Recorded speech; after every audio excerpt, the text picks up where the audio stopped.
राजनीति में दोस्ती नहीं होती, सिर्फ हिसाब होता है। और कभी कभी हिसाब बहुत गहरा होता है। वो हिसाब ईरान और इजराइल का था। 30 साल तक रणनीतिक साझेदार थे, दोस्त नहीं, साझेदार, डर से जुड़े हुए। वो डर शुरू हुआ 1948 में। इजराइल अभी अभी बना था और चारों तरफ बस दुश्मन, मिस्र, सीरिया, इराक, जॉर्डन। उस घेरे को देखकर बेन गुरियन ने एक ठंडा हिसाब लगाया। अरब देशों के पड़ोसी साझेदार बन सकते हैं, और वो साझेदार मिला भी। तेहरान, 1950 का दशक, शाह का ईरान, आधुनिक, पश्चिमी और बिल्कुल उतना ही डरा हुआ अरब राष्ट्रवाद से। इसीलिए चुपचाप दो देश मिले, इजरायली अफसर, ईरानी अफसर, एक मेज पर, बिना किसी जज्बे के। उस मेज पर पहला सौदा था तेल का। एसोसिएटेड प्रेस के मुताबिक इजराइल का 80% तेल ईरान से आता था। 80%। और वो तेल पहुंचता था एक पाइपलाइन से।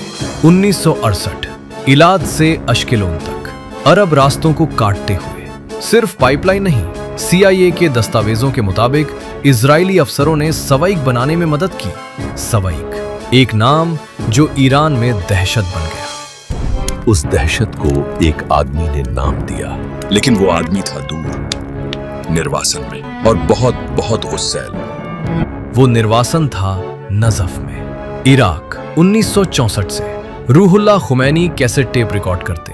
हर रोज वो टेप कॉपी होते, हाथ से हाथ जाते, मस्जिद से बाजार तक, सेंसरशिप से तेज। उन टेप पर संदेश, ये साझेदारी नहीं, ये गद्दारी है।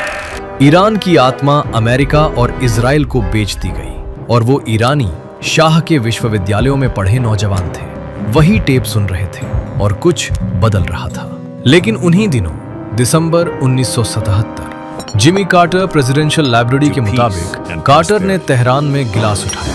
ईरान स्थिरता का द्वीप, वो द्वीप 1 साल बाद जल रहा था। काला शुक्रवार, फौज ने भीड़ पर गोलियां चलाई, और उसके बाद 16 जनवरी 1979, एसोसिएटेड प्रेस के मुताबिक शाह ने तेहरान छोड़ा छुट्टी के बहाने, और जो आया 1 फरवरी। खुमैनी का जहाज उतरा, लाखों लोग सड़कों पर। पत्रकार ने पूछा, कैसा लग रहा है? उन्होंने कहा, कुछ नहीं।